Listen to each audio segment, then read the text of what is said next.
निकाल लेंगे जो पढ़ा है हमने यशायाह नबी की किताब 43 चैप्टर 7वां पद को हम पढ़ेंगे। कोई भी एक जन पढ़ सकते हैं। हर एक को जो मेरा कहलाता है, हर एक जो मेरा कहलाता है, जिसको मैंने अपनी महिमा के लिए सृजा, जिसको मैंने अपनी महिमा के लिए सृजा, जिसको मैंने रचा और बनाया है। जिसको मैंने रचा और बनाया है। यहाँ पर जब मैं मनन कर रहा था कि प्रभु क्या वचन बांटना है आपके प्रिय जनों को, तो परमेश्वर ने इस बात को मुझे प्रकट किया। उसमें यह बात उल्लेख है कि परमेश्वर कहता है कि मैंने अपनी महिमा के लिए सृजा, जिसको मैंने रचा और बनाया है। परमेश्वर ने आपको और मुझको परमेश्वर की महिमा के लिए सृजा है। परमेश्वर की महिमा के लिए आपको और मुझको बनाया है। मेरे प्रिय, हमें जानना जरूरी है कि हम लोग कितने अनमोल हैं, कितने प्रतिष्ठित हैं, कि परमेश्वर अपनी महिमा के लिए आपको और मुझको बनाया है। हम लोग साधारण व्यक्ति नहीं है। परमेश्वर अपनी महिमा के लिए आपको और मुझको बनाया है। इस बात को हमें जानने की जरूरत है। हम लोग एक महिमा से परिपूर्ण और परिपक्व होने के लिए परमेश्वर ने इस जगत में आपको और मुझको रखा है। हम अगर उत्पत्ति की किताब अगर हम निकाल लेते हैं, उत्पत्ति पहला अध्याय 26वां पद अगर हम पढ़ते हैं तो उसमें इस प्रकार पाते हैं मेरे प्रियो, उत्पत्ति पहला अध्याय का 26वां पद। फिर परमेश्वर ने कहा, हम मनुष्य को अपने स्वरूप के अनुसार, मनुष्य को अपने स्वरूप के अनुसार अपनी समानता में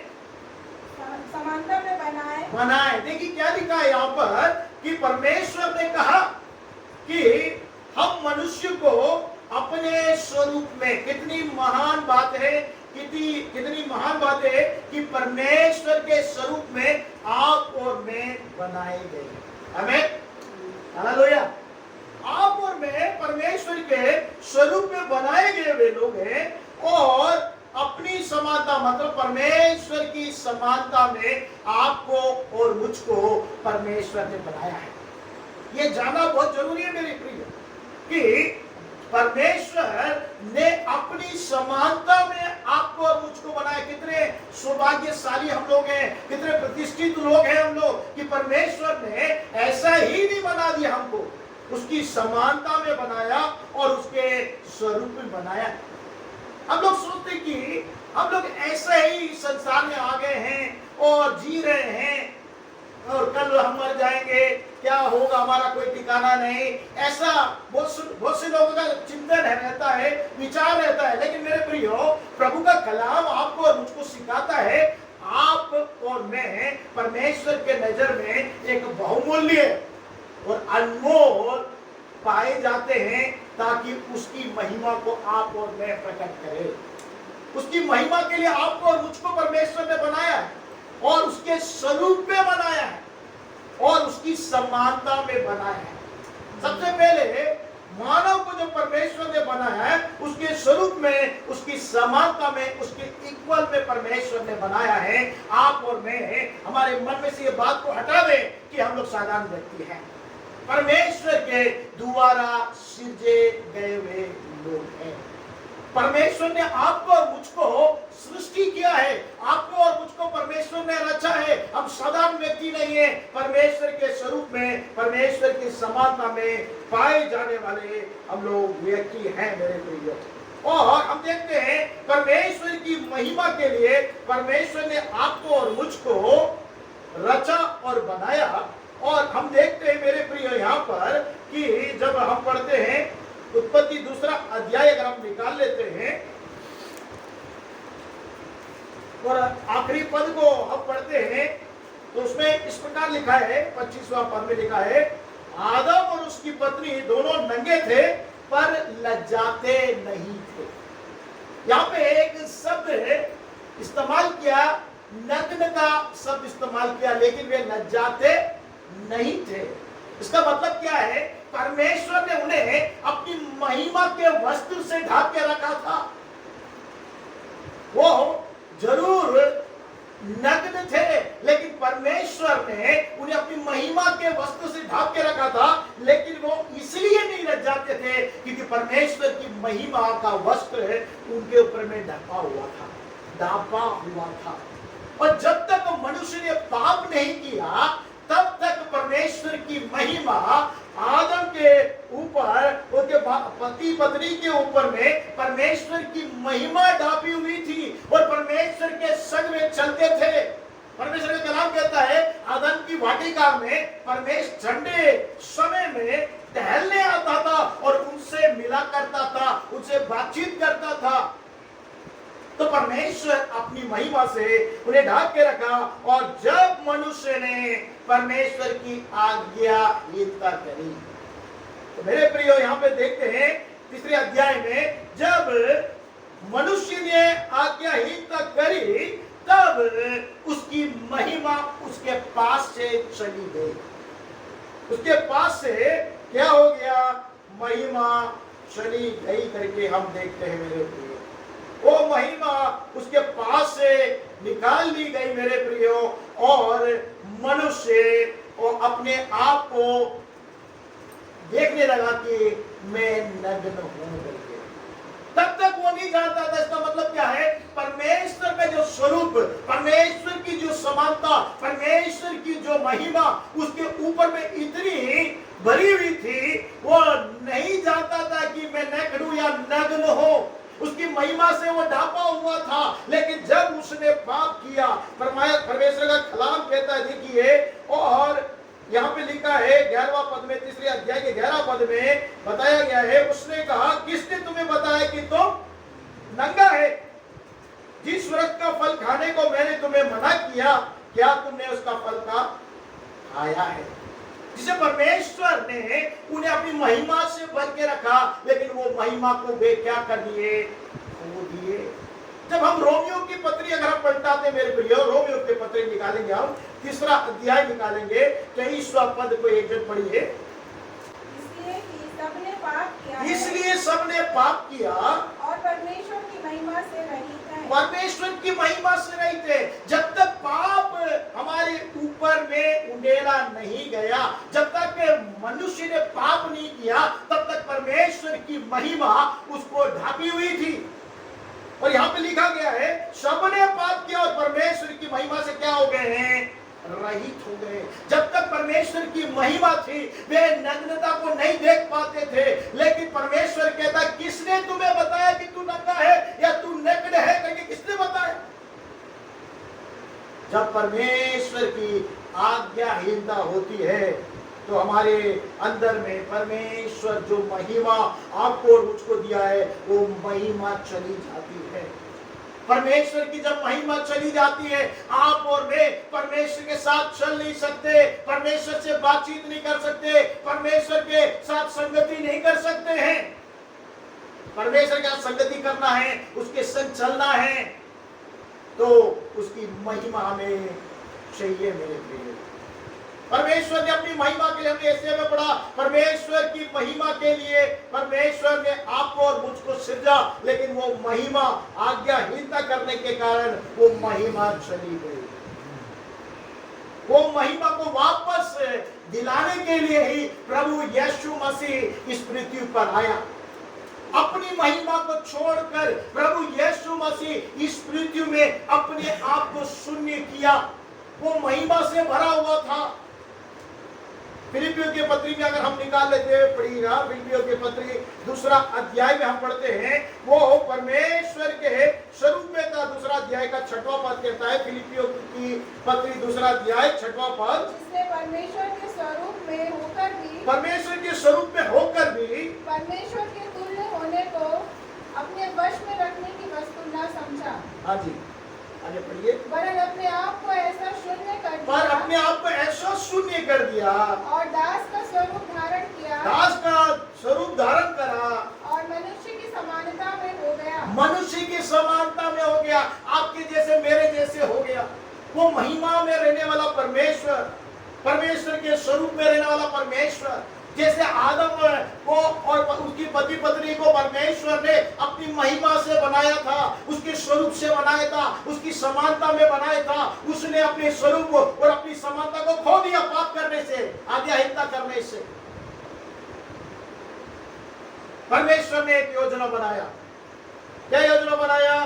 कि मैं खुद एक मनुष्य का रूप लेकर इस संसार में उतर कर जाऊंगा। जो उसने खो दिया है, जो स्वरूप, जो मेरे समान समानता खो दिया है, उसे फिर से मैं जीत कर उसको समर्पित करूंगा। यहां पर हम देखते हैं मेरे प्रियो, वो परमेश्वर के स्वरूप में होने के बाद भी, परमेश्वर के तुल्य होने के बाद भी अपने आप को मनुष्य के रूप में बना दिया, दास के रूप में उसने बना दिया। दास का मतलब क्या है? किसी के नीचे कार्य करने वाला, कोई उसका मालिक रहता है। पाप जब आया तो पाप अधिकारी हो गया, हम उसके दास हो। समझ रहे मेरी बात? पाप जब हमारे अंदर में आया, पाप हमारा अधिकारी हो गया, हम लोग क्या हो गए? उसके दास। पौलुस कहता है जो मैं करना चाहता हूं उसे नहीं कर पाता। क्यों नहीं कर पा रहा है? जो मैं सोचता हूं उसे, जो भलाई करने की मेरी फितरत है, सोच है, उसे मैं नहीं कर पाता। क्यों नहीं कर पाता? एक बात मुझे रोकती है, जो मेरे अंदर में प्रभुता करती है, वो प्रभुता पाप है। वो पाप जब तक हमारे अंदर में प्रभुता करता रहेगा, वो राज्य करता रहेगा, तब तक हम जो भलाई करने का सोचते हैं, भलाई नहीं कर पाते हैं। हम लोग भलाई के बदले क्या करने पर लगते हैं? बुराई करने लगते हैं। अच्छाई करना चाहते हैं लेकिन अच्छाई नहीं करने पाते हैं।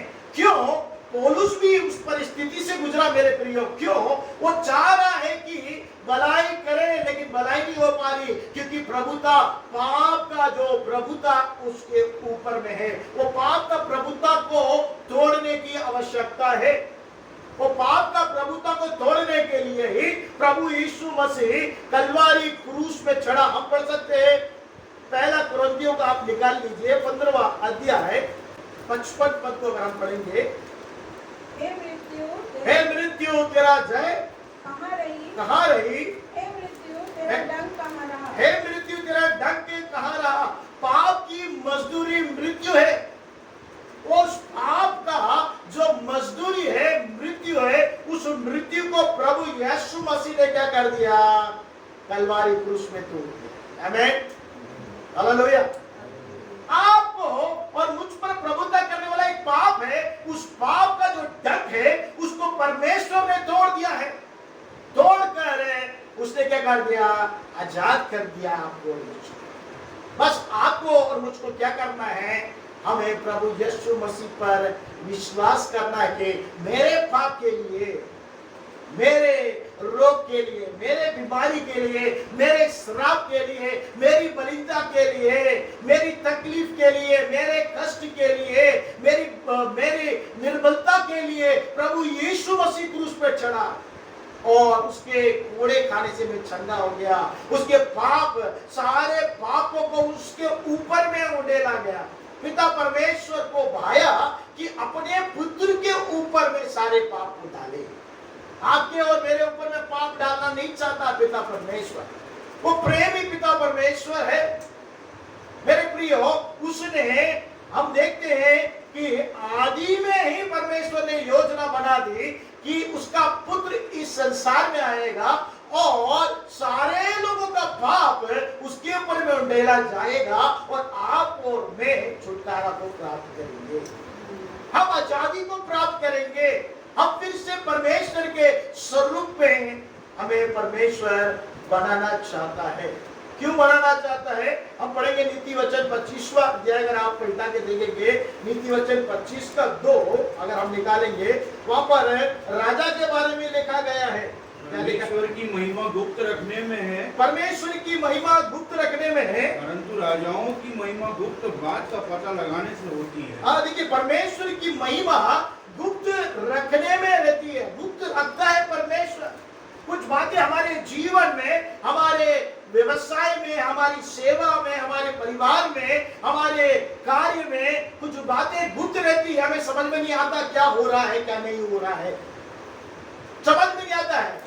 हमारा दिमाग काम करना फेल कर देता है, हमारी बुद्धि, हमारी समझ, हमारा ज्ञान सब अधूरा हो जाता है, क्योंकि परमेश्वर यहाँ पे कहता है कि परमेश्वर की महिमा इस बात में वो क्या करता है, गुप्त रखने में उसकी महिमा है। बहुत सी बातों को गुप्त रखता है। हम लोग भी बहुत प्रार्थना करते हैं, हम लोग भी क्या करते हैं, प्रार्थना करते हैं, प्रभु से मांगते कि प्रभु क्या करना है, लेकिन कुछ बातों को परमेश्वर गुप्त रखता है। लेकिन यहाँ पे अगला जो पद हमने पढ़ा वहां पे लिखा है, परंतु राजाओं का महिमा क्या है, गुप्त बात का पता लगाने से होती है। तो परमेश्वर यहाँ पर कहता है कि राजा क्या करते हैं, उस गुप्त बात को, जो राजा वो महिमा की जो गुप्त बात को परमेश्वर ने छुपा के रखा है, उस गुप्त बात को परमेश्वर के पास से उसको खोजने में राजा लोग रखते हैं। कौन ये राजा लोग हैं? आप और मैं वो राजा लोग हैं मेरे प्रियो।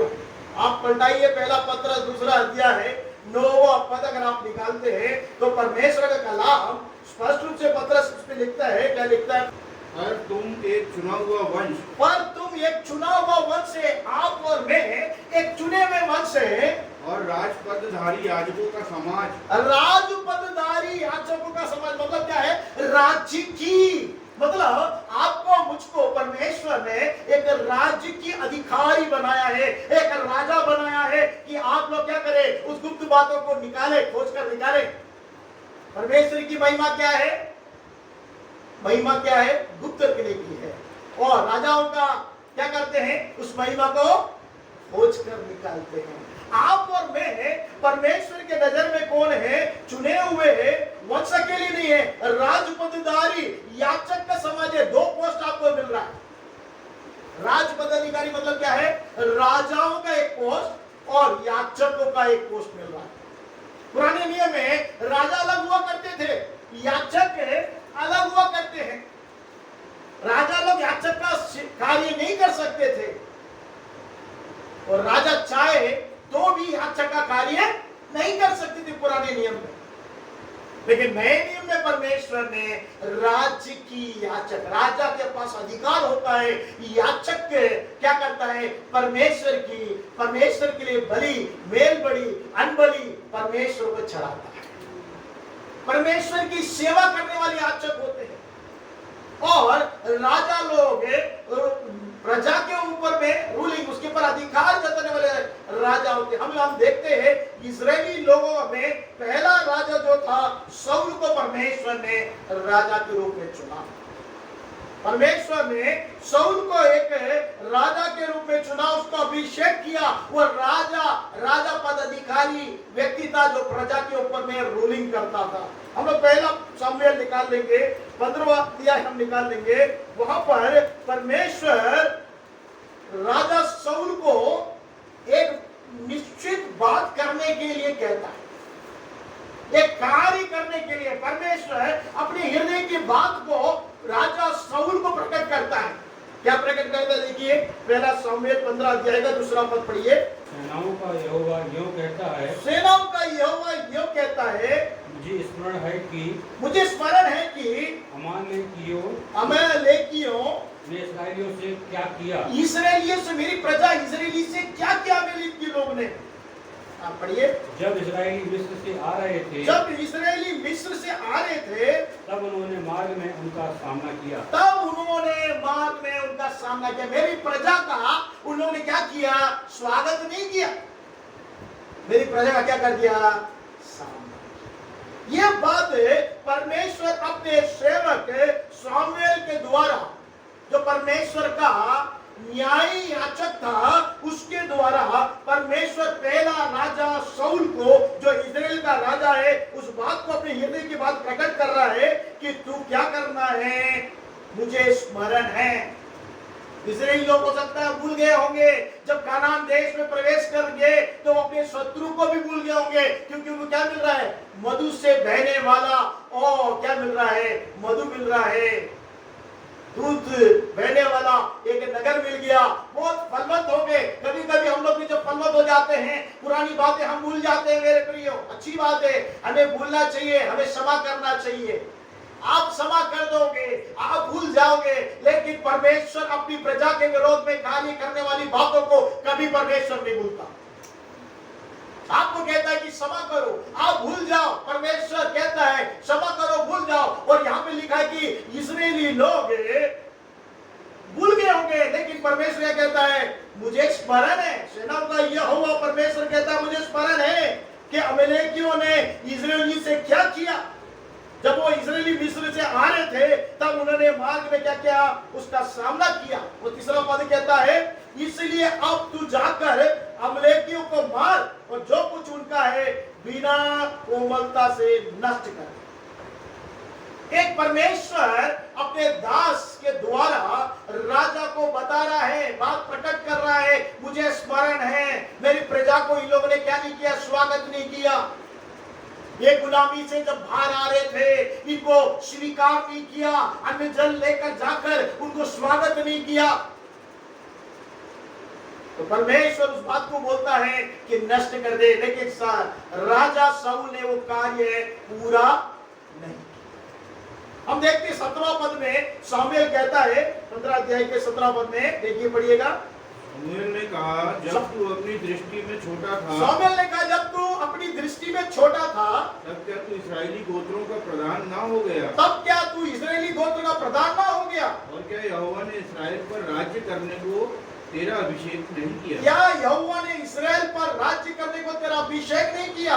आगे पढ़िए। और यहोवा ने तुझे एक विशेष कार्य करने को भेजा, और यहोवा ने तुझे एक विशेष कार्य करने को भेजा, और कहा, जाकर उन पापी अमालेकियों का सत्यानाश और कर। कहा, जाकर उन पापी अमालेकियों का सत्यानाश कर, और जब तक वे मिट न जाएं, जब तक वे मिट ना जाए, तब तक उनसे लड़ता रहे। तब तक तू उनसे लड़ता रहे। मेरे प्रिय हो, यहाँ पर हम देखते हैं शाऊल राजा ने परमेश्वर की आज्ञाहीनता करी। वो अपनी नजर में, जो शामूएल कहता है कि तू अपनी दृष्टि में जब तू छोटा था, इस्राएली गोत्र में प्रधान तुझे बनाया गया, तू बेंजामिन गोत्र का सबसे छोटा व्यक्ति है। जो 12 गोत्र में बेंजामिन जो है सबसे छोटा समुदाय कहलाया जाता है, वो गोत्र का कहलाया जाता है। उस गोत्र से शाऊल आता है, सबसे छोटा गोत्र। और तो अपनी नजर में जब छोटा था, तुझे परमेश्वर ने क्या कर दिया, इस्राएल का राज्य करके अभिषेक कर दिया और एक विशेष कार्य के लिए नियुक्त किया। वो विशेष कार्य क्या है? परमेश्वर की आज्ञा मानना है, शैतान को नाश करना है, शत्रु को नाश करना है। लेकिन उसने क्या कर दिया? सबको नाश नहीं किया। उसने क्या कर दिया? अच्छी अच्छी मोटी भेड़ बकरी को क्या कर दिया? उसने सबको छुपा लिया ताकि वो क्या करे? परमेश्वर के लिए कार्य करे। 19वां पद पढ़ लीजिए। फिर तूने किस लिए यहोवा की यह बात टालकर, फिर तूने किस लिए यहोवा की बात टालकर लूट पर टूट के वह काम किया, लूट पर छूट कर यह काम किया जो यहोवा की दृष्टि में बुरा है। जो यहोवा की दृष्टि में, परमेश्वर की दृष्टि में जो बुरा है, वो कार्य को नहीं करना चाहिए आप और मैं। जैसे शाऊल ने किया, परमेश्वर की आज्ञाहीनता की। हमने देखा कि आदम ने और उसकी पत्नी ने भी परमेश्वर की आज्ञाहीनता करी। और परमेश्वर चाहता है कि आप और मैं परमेश्वर की आज्ञा मानने वाले बने, क्योंकि परमेश्वर ने आपको एक विशेष योजना से, विशेष प्रतिष्ठा से परमेश्वर ने आपको और मुझको बनाया। और यहाँ पर राजा को परमेश्वर ने कहा कि जब तू तुच्छ था, तुझे मैंने बहुत ऊंचा पद दिया। अपने स्वरूप में, अपनी समानता में आपको और मुझको परमेश्वर ने बनाया ताकि आप परमेश्वर की इच्छा को, परमेश्वर की महिमा को प्रकट करें। परमेश्वर की इच्छा है कि उसकी महिमा के लिए जिए, लेकिन इसने क्या कर दिया? इसने अपनी प्रजा के लोगों को लूट से भेड़ बकरी, 21वां पद कहता है, प्रजा के लोग लूट में से भेड़ बकरी और गाय बैल अर्थात नष्ट होने के उत्तम उत्तम वस्तु को गिलगाल में तेरे परमेश्वर यहोवा के लिए बलि चढ़ाने को लेके आए। परमेश्वर ने नहीं कहा कि तू इसमें से बलि चढ़ाना करके, जो तू लूट रहा है, लूटने के लिए परमेश्वर ने कहा। उसने बोला सब नष्ट कर देना, उसने नष्ट नहीं किया। इसलिए सामुएल कहता है 22वां पद पढ़िए। शमूएल ने कहा, क्या यहोवा होम बलियों और मेल बलियों से उतना प्रसन्न होता क्या है यहोवा होम बलि मेल बलि से उतना प्रसन्न होता है जितने कि अपनी बात के माने जाने से प्रसन्न होता है? जितने की अपनी बात माने जाने से? परमेश्वर किससे प्रसन्न होता है? अपनी बात माने जाने से। माँ बाप भी किस बात से प्रसन्न होते हैं? जब उनके बच्चे उनकी बात मानते हैं तो माँ बाप भी क्या होते हैं? प्रसन्न होते हैं। वैसे हमारा पिता परमेश्वर भी उन बातों से प्रसन्न होता है जब हम उसकी बातों को मानते हैं। यहाँ पे उसने क्या कर दिया? परमेश्वर की बात नहीं माना। उसने कहा कि मैं होम बलि मेल बलि चढ़ाने के लिए मैंने क्या कर दिया? ये सारे भेड़ बकरियों को संभाल के लगाए, अच्छी अच्छी मोटी भेड़ बकरियां हैं। परमेश्वर उसे नहीं चाहता। उसने कहा जो मैंने कहा है उसे करने से परमेश्वर आशीषित होता है। इसलिए परमेश्वर ने क्या कर दिया? देखिए 23वां पद अगर हम पढ़ेंगे तो, देख, बलवा करना और भावी कहने वालों से पूछना एक ही समान पाप है। देखिए बलवा करना और भावी कहने वाले से पूछने से एक समान पाप है। और हट करना मूर्तों और ग्रह देवताओं की पूजा के तुल्य है। देखिए हट करना मूर्तों और ग्रह देवता के पूजा के तुल्य है। तूने जो यहोवा की बात को तुच्छ जाना, तूने जो यहोवा की बात को तुच्छ जाना, इसलिए उसने तुझे राजा होने के लिए तुच्छ जाना है। तुझे राजा होने के लिए तुच्छ जाना। अब परमेश्वर के वचन को कभी तुच्छ नहीं जानना है। परमेश्वर आपसे कुछ कहता है करने के लिए तो उसे, अगर आपसे आज्ञा करता है, वचन देता है तो उसे पूरा करना आपका फर्ज है, पूरा करना है। आदम के बारे में हमने देखा, आदम हव्वा के बारे में उन्होंने परमेश्वर की बात नहीं मानी, जिसके वजह से उन्हें अपनी महिमा को खो दिया और आशीषमय रहने वाले आदम के वाटिका से वो भगा दिए गए। उनके ऊपर श्राप आ गया। मेरे प्रियो, वे आशीष के लिए बनाए गए लेकिन उनके ऊपर में श्राप आ गया। और ये राजा को परमेश्वर ने चुना और परमेश्वर ने उसको एक विशेष योजना के लिए चुना और इसने क्या कर दिया? परमेश्वर की बात को टाल दिया और उसकी बात पर बलवा करने लगा। तो परमेश्वर का दास कहता है बलवा करना क्या है? भावी कहने वाले और पूछने वालों के समान पाप है। हम लोग नहीं करते हैं, लेकिन मेरे प्रिय लोग, कुछ लोग हैं जो भावी कहने वालों के पास जाकर क्या करते हैं? पूछते हैं क्या होने वाला है। भावी करने वाला आपको मालूम है क्या होता है? भूत प्रेतों से जाकर जो मर जाते हैं उस प्रेतों को बुलाकर उससे पूछवाते हैं क्या, कहाँ है, क्या है, खो गया है, कैसे मिलेगा। ये सब क्या करते हैं? पूछते हैं। लेकिन परमेश्वर कलाम कहता है हट करना, बलवा करना भावी कहने वाले पूछने के एक समान, भावी कहने वाले से पूछने वाला समान एक पाप है। आप और मैं हैं जो जादू टोना और आत्मा को रखकर जो कार्य करते हैं उनसे जाके पूछना नहीं चाहिए, वो पाप है। यहाँ परमेश्वर का कलाम कहता है कि वो पाप है। और जो परमेश्वर की आज्ञा नहीं मानता है, बलवा करता है, वो और भावी कहने वाले पूछने वाले का पाप एक समान है। दोनों पाप बराबर, अलग नहीं है, बराबर। आगे कहता है कि हट करना, अगर आप हट करते हो परमेश्वर के वचन की तौहीन करते, हट करना मूर्तों और ग्रह देवता के पूजा करने के तुल्य है। आप और मैं ग्रह देवता और पूजा नहीं करते हैं, लेकिन अगर परमेश्वर की बात को हम हट करते हैं तो बराबर हम किसके समान हो गए? बोलिए किसके समान हो गए? मूर्ति और ग्रह देवता के पूजा करने वाले के तुल्य बराबर आप और मैं हो गए।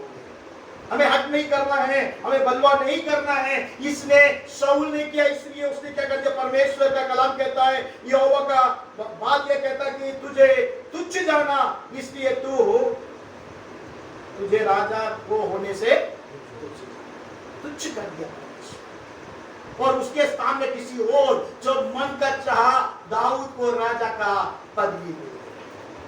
आप लोगों को मालूम है कि शाऊल का अंत कैसा हुआ, उसके पुत्र का अंत कैसा हुआ। वो अपने आप को तलवार रखकर उस पे गिरे और अपने आप को हत्या कर दिया। उन्होंने अंधलोक में चले गए।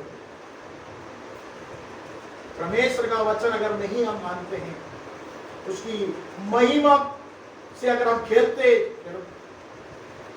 तो निश्चय हमारी परिस्थिति भी ऐसा बदल जाता है।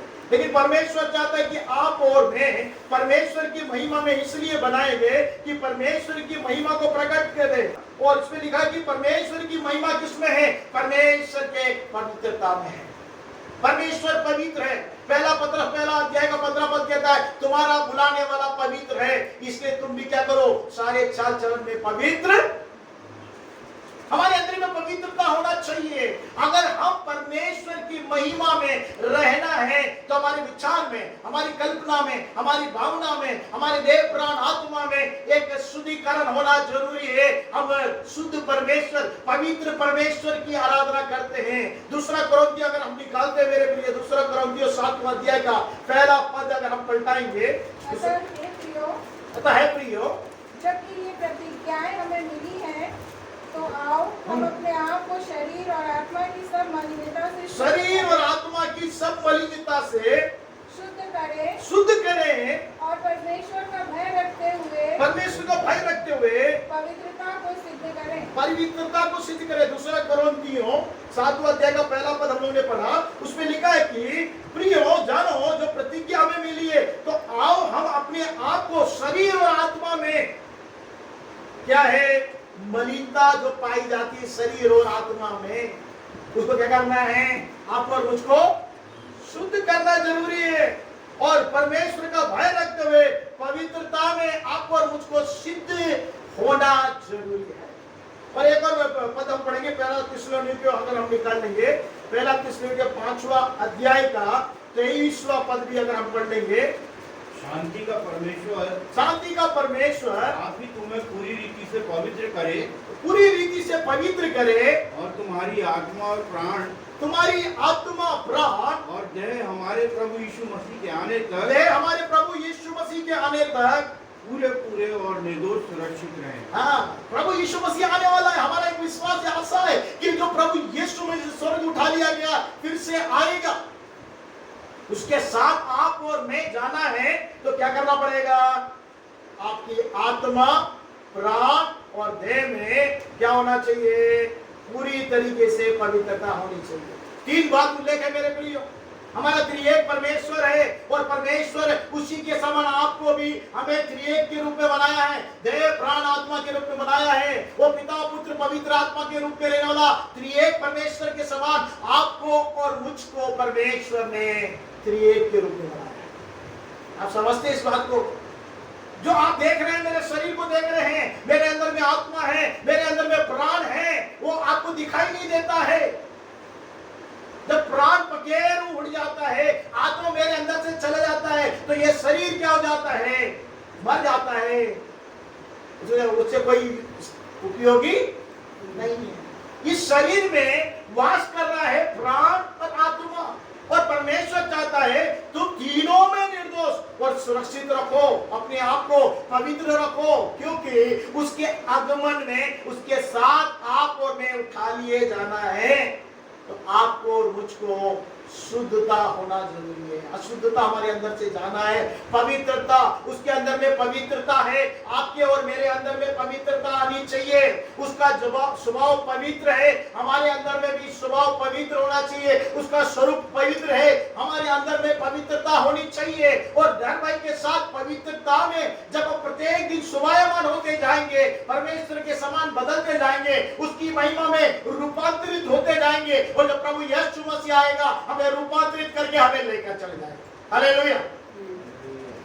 आप और मैं इस संसार में रहने के लिए इसलिए नहीं जी रहे कि हम लोग कमाएं और अपने दाल रोटी चलाएं, अपने परिवार को चलाएं, वो सब सेकेंडरी है मेरे प्रियो।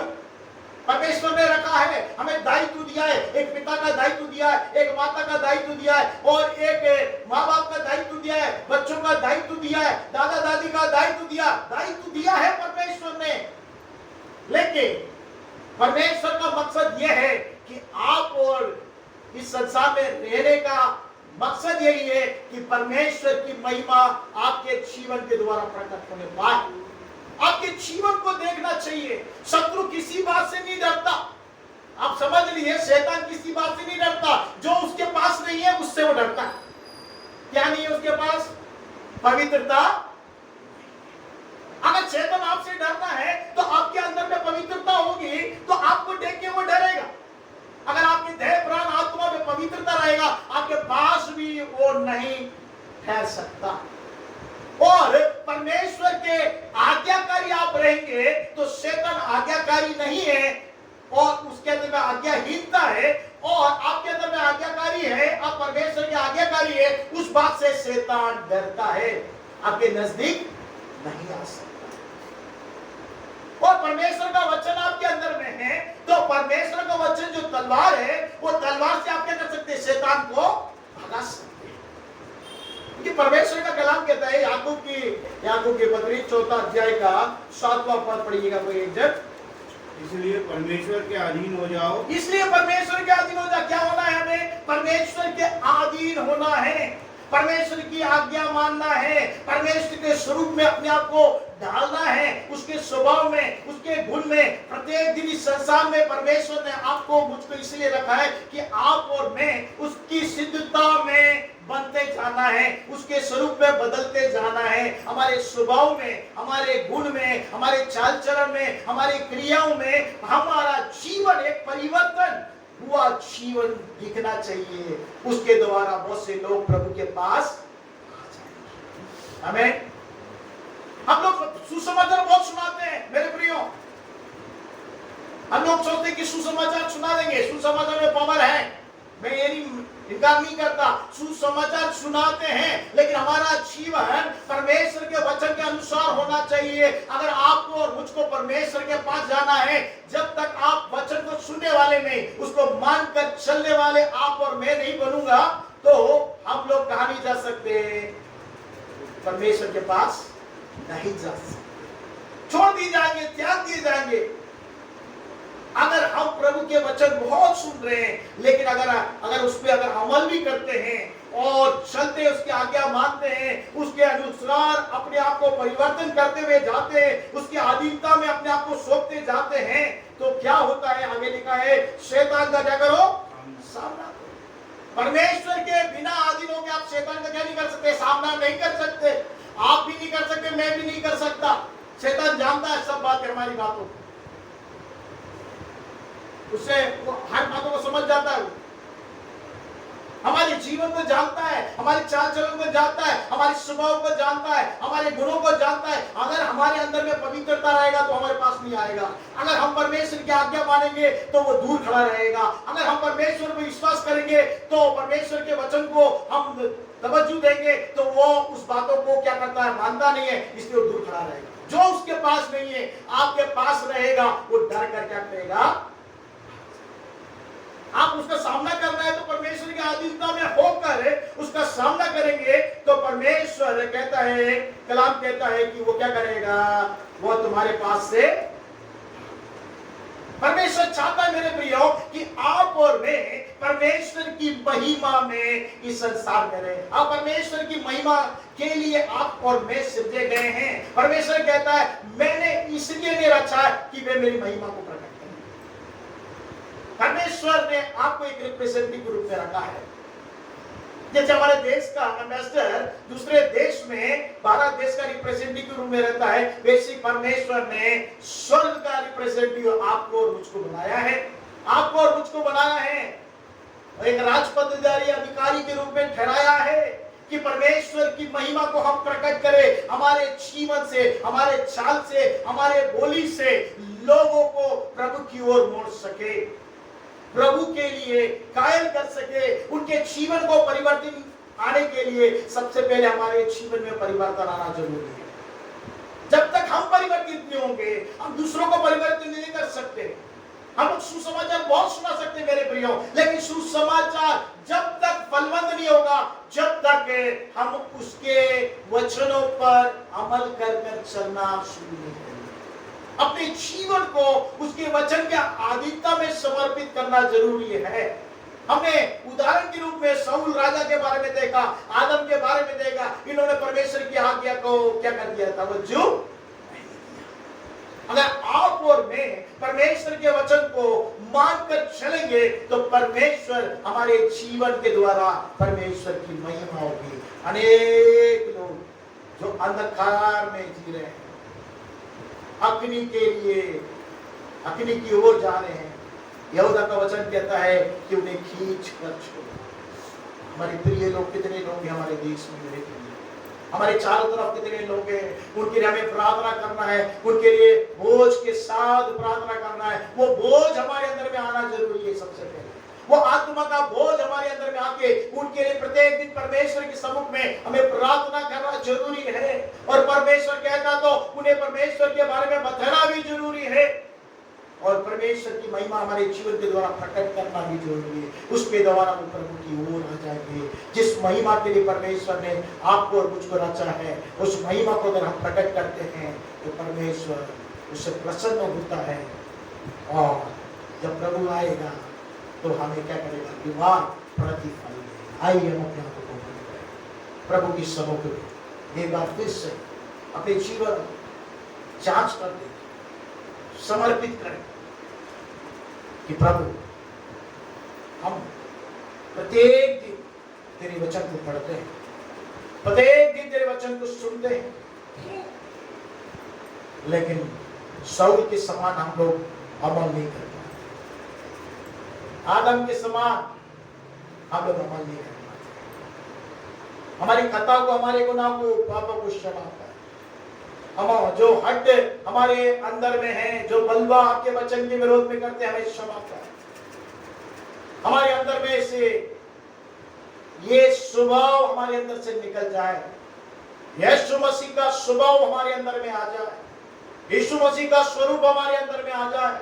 यीशु मसीह जो परमेश्वर की महिमा में था, अपने आप को दास के रूप में बना के शून्य करके समर्पित कर दिया ताकि आप और मैं उसकी महिमा में परिपूर्ण और परिपक्व हो जाए।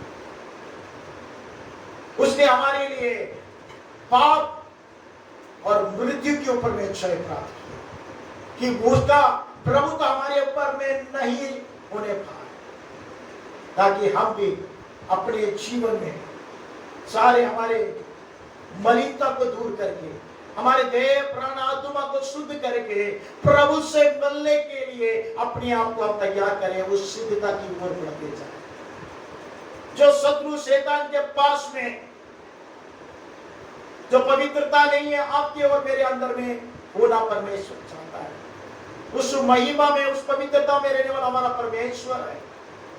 पवित्रता से शोभायमान होकर परमेश्वर का दंडवत करे, परमेश्वर की आदर करे, परमेश्वर की स्तुति करे, उसे पाता है हम पवित्रता से जीवन से, हमारे चाल चलन, हमारे बोली में, हमारे कार्य में, हमारे क्रियों में उस पवित्रता को परमेश्वर चाहता प्रकट करने।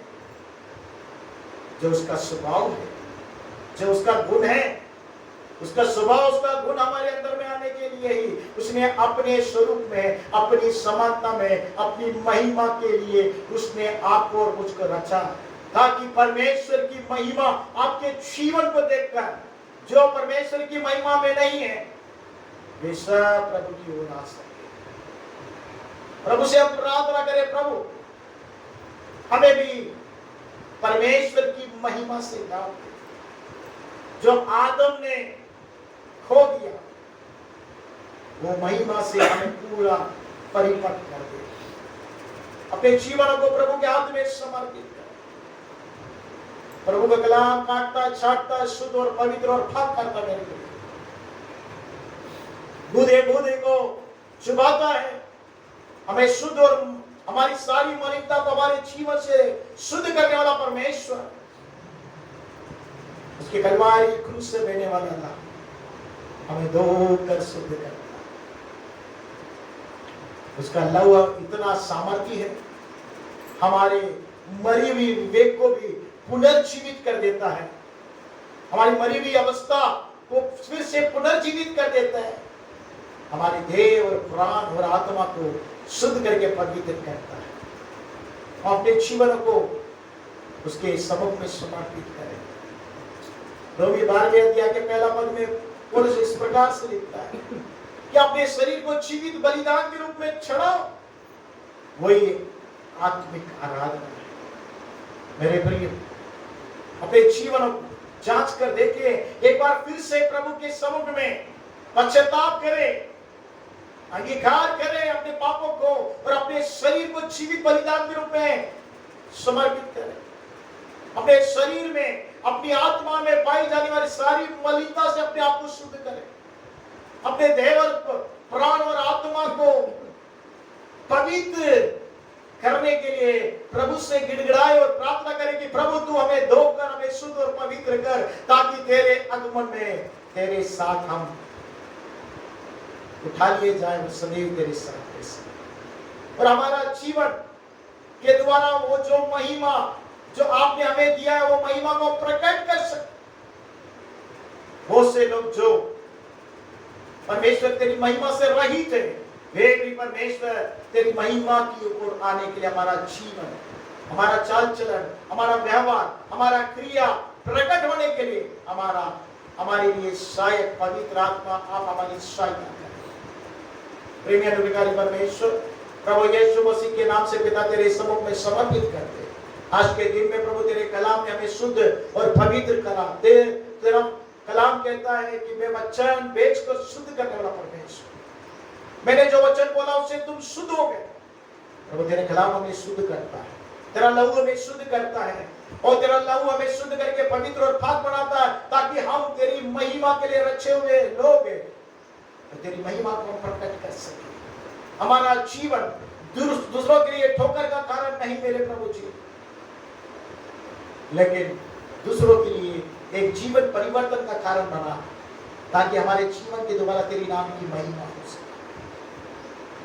तेरी इच्छा हमारे जीवन, हमारे परिवार में, हमारे बच्चों के जीवन में, हमारे नाती पोतों के जीवन में, हमारे व्यवसाय में, हमारी सेवा में, हमारे कार्य में, हमारे समुदाय में, हमारे देश में, हमारे जीवन के द्वारा बहुत से लोग जो हमें देखते हैं, बिना बताए वे प्रभु की उस महिमा की ओर आने वाले बन जाए। ऐसा अनुग्रह कर, ऐसी दया कर, तेरे लहू से हमें धोकर एक बार फिर शुद्ध और पवित्र पाक करना, कि तेरी महिमा के लिए जी सके और तेरी महिमा के लिए प्रत्येक दिन परिवर्तन हो सके। दयावान परमेश्वर तेरे दया के हाथ में समर्पित कर, इस प्रार्थना को यीशु मसीह के नाम से मांगते हैं, सुनो।